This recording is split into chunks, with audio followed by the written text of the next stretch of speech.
مطلب یہ ہے کہ یہ 7 دن کا سیز فائر جو ہے یہ پاکستان کے حق میں ہونے والی وہ ڈیولپمنٹ ہے جس کے نتیجے میں ہمیں امید ہے کہ ہمارا کل خون اتنا نہیں ہوگا اس میں جتنا آج ہے.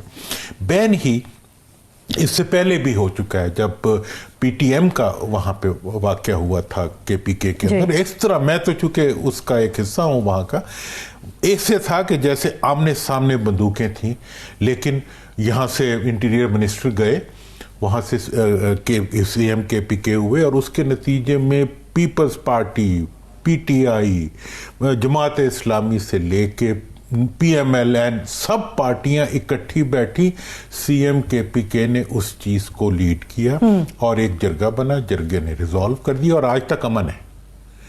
اب کیوں نہیں آج ہم یہ ریزالو تو یہی تو سوال ہے کہ مذاکرات کا حل پھر یہاں ڈھونڈنا کیوں اتنا مشکل نظر آ رہا ہے؟ یہاں پہ میں اس چیز کو یہ سمجھتا ہوں کہ مسئلہ تھوڑا سا 47 اور 45 میں پھنسا ہوا ہے, یعنی 8 فروری کے اندر ابھی تک اٹکا پڑا ہے. وہاں پہ ہم تسلیم نہیں کر پا رہے اس چیز کو کہ وہاں جو فیصلہ ہوا اس کو ہم اس طریقے سے مان لیں.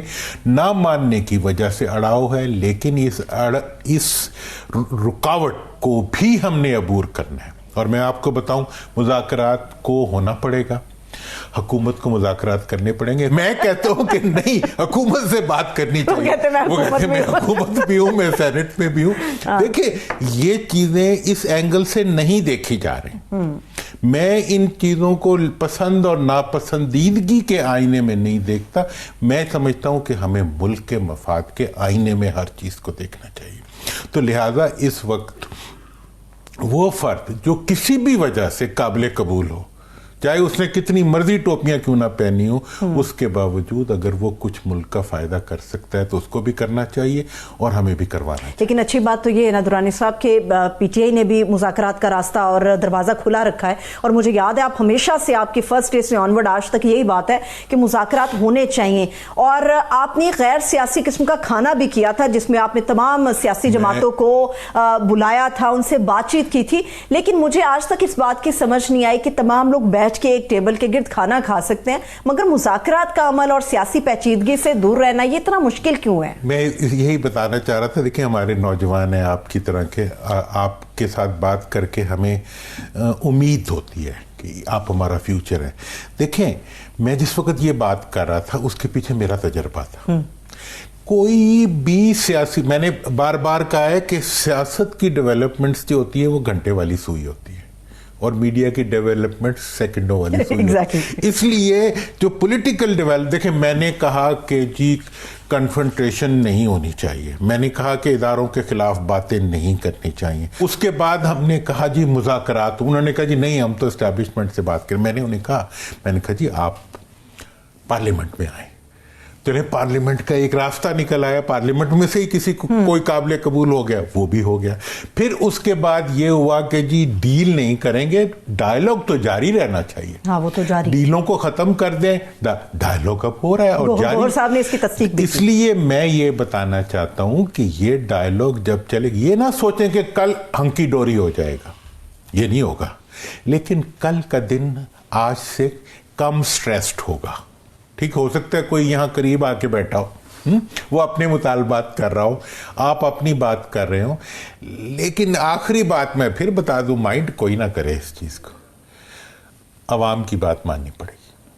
عوام کی بات, آپ کا مطلب ہے 8 فروری واپس جانا پڑے گا. میرا مطلب یہ ہے کہ عوام کے ووٹ کو عزت دینی پڑے. تو وہ تو کہہ رہے ہیں کہ ہمارے پاس گورنمنٹ جو ہے وہ جتنی مدت کی ہے وہ پوری کرے گی اپنی مدت. عوام کے پریشر کے, کسی پولیٹیکل پارٹی کے پریشر میں یہ نہیں ہو سکتا. یہ عوام کے ووٹ کی عزت عوام کی نظر میں ہے تو کر لیں گے, اگر عوام کی نظر میں نہیں ہے تو نہیں کریں. وہ تو کہتے ہیں کہ کوئی بھی پارٹی اٹھے گی, پریشر بلڈ کرے گی, سڑکوں پر آئے گی, تو کیا ان کی منمانی جو چیزیں ہوں گی ان کو تسلیم کر لیا جائے گا, اور جو ایک جماعت کا, سیاسی جماعت کا مطالبہ ہے اس کے اوپر بھی ان کا یہ موقف ہے. میں آپ کو 77 میں لے جاتا ہوں. 77 میں بھی یہی کہا جاتا تھا بھٹو صاحب کی طرف سے کہ میں الیکٹ ہوا ہوں. پھر انہوں نے مذاکرات بھی کیے, انہوں نے قیدیوں کو رہا بھی کیا. انہوں نے جن کو رہا کیا, جن پہ دہشت گردی کے مقدمات بنائے تھے, انہیں یوں ٹیبل پہ سامنے بٹھایا, پھر ان سے ہر چیز نیگوشیٹ کی, وڈرا بھی کیا, ایڈوانس بھی کیا. یہ ہے سیاست, یہ ہے جمہوریت, یہ ہے جمہوریت کا حسن. یہ اس حکومت کو بھی ماننا پڑے گا, ورنہ یہ ہوگا کہ ہنگامہ اسلام آباد میں ہو رہا ہوگا, آپ گھر میں جا کے قید ہو جائیں گے, بھلے لاہور جائیں بھلے جہاں بھی جائیں. مطلب یہ ہے کہ اس وقت اگر آپ چاہتے ہیں کہ سیاست آگے بڑھے, ملک دیکھیں, ایک وزیر خزانہ کے مطابق اس تمام ٹکراؤ کی وجہ سے, جس کے خلاف میں ڈے ون سے بات کر رہا ہوں, جس کے بارے میں تمام دوست ممالک بات کر رہے ہیں, وہ یہ ہے کہ 190 بلین پر ڈے کا پاکستان کو نقصان ہو رہا ہے.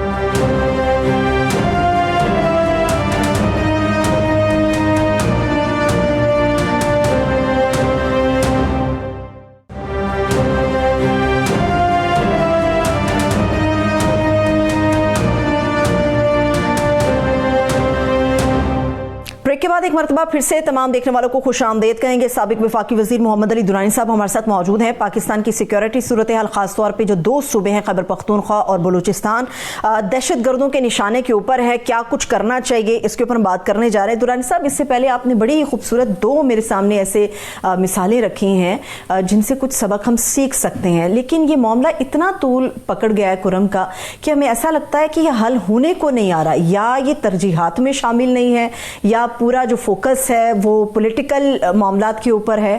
تو وجہ کیا ہے؟ کرم کے اندر جو انسیڈنٹس ہو رہے ہیں ان کو ابھی تک کیوں نہیں روکا جا رہا؟ دیکھیں, یہ جو دہشت گردی ہے اور جو ہمارے خطے کی دہشت گردی ہے, اس میں بہت سے عوامل ہیں. دیکھیں, اس میں کچھ مقامی عوامل ہیں, کچھ گورننس کے معاملات ہیں, اور کچھ بین الاقوامی انوالومنٹس ہیں, علاقائی انوالومنٹس بھی اس کے اندر شامل ہیں. ان تمام عوامل کی موجودگی میں ایسے ایشوز سے کہ اوور کم کرنے کے لیے جو آپ کی سب سے بڑی ضرورت ہوتی ہے وہ یہ ہوتی ہے کہ آپ کی جو گورننس ہے. دیکھیں, ہم نے ملک کی دہشت گردی کو مکمل فوج کی ذمہ داری ڈکلیئر کر دی ہے. یہ آئینی نہیں ہے. آئینی طور پہ جیسے ابھی آرمی چیف نے کہا بھی کہ ہم جو گورننس کے گیپس ہیں ان کو اپنے جوانوں کی خون سے اس گیپس کو ہم فل کر رہے ہیں. میں یہ سمجھتا ہوں کہ دہشت گردی کا مقابلہ کرنے کے لیے جو کانسٹیٹیوشنلی جو مشینری ڈیولپ کی گئی ہوئی ہے, وہ پولیس ہے, اسپیشل برانچ ہے, انٹیریئر ہے, آئی بی ہے, جن کا کام ہے کہ وہ دہشت کا کاؤنٹر ٹیررزم, آج آپ جا کے آئین میں اٹھا کے دیکھ لیں, آئی بی کا اس میں آتا ہے پروسپیکٹو میں. تو اس لیے ہمیں اور دوسری بات ایک اور میں بتا دوں, یہ کہتے ہیں جی بیانیے کا ایشو ہے, نیریٹو کا ایشو ہے, یہ تمام باتیں سائڈ پہ, رنگ تو ایسے دیا جاتا ہے. پہلا ایشو جو ہوتا ہے دہشت گردی سے لڑنے کی صرف ایک زبان ہوتی ہے, وہ ہوتی ہے گورننس, وہ ہوتی ہے لا اینڈ آرڈر کو نافذ کرنے کی اہلیت, وہ ہوتی ہے دہشت گرد کو اپنے ٹھکانے تک دھکیلنے کی اہلیت اور انٹیلیجنس کا جو زور ہوتا ہے. یہ چیز جو ہے یہ حکومتی مشینری کو مل کے پیدا کرنی پڑتی ہے. اس وقت جو ہمیں پرابلم آ رہی ہے وہ یہ ہے کہ ہم ساری ذمہ داریاں اٹھا کے ایک ادارے پہ ڈال دیتے ہیں, اور اس ادارے کے جوانوں کی جب میں قربانیاں دیکھتا ہوں میرے دل کو ہاتھ پڑتا ہے. دن میں کئی ہمارے جوان شہید, ہمارے اپنے بچے ہیں, میں کس کو بتاؤں. تو لہٰذا اس وقت پہلی چیز جس چیز کی ضرورت ہے وہ یہ ہے کہ اس ایشو کو ڈیل کرنے کے لیے تمام حکومتی مشینری جو ہے وہ ایک اکٹھی اسٹریٹجی بنا کے آگے ایک پیج پر آگے لے کر بڑھے, ایک پیج اور ایک حکمت. ہم نے کئی دفعہ مطلب 2014 سے ہم شروع ہوئے ہیں, ہم نے کئی چیزیں طے کی ہیں, نیشنل ایکشن پلان بنائے ہیں, اور ایکشن پلان کے بعد آخر میں بیچارے وہی بچ جاتے ہیں جو بیچارے فیلڈ میں لڑے ہوتے ہیں. امریکہ کے اندر جب 9/11 ہوا اس کے بعد انہوں نے اپنا پورا سیکیورٹی سسٹم جو ہے اس کو ریوزٹ کر کے تمام اداروں کو ملا جلا کے ایک حکمت عملی بنائی. ایک پہلی بات جو یہ ہے کہ ہمیں اپنے تمام ایشوز کو ایڈریس کرنے کے لیے ضروری ہے کہ ہم قومی سطح کے اوپر ایک اسٹریٹجی بنائیں اور حکومت اس کو اون کرے,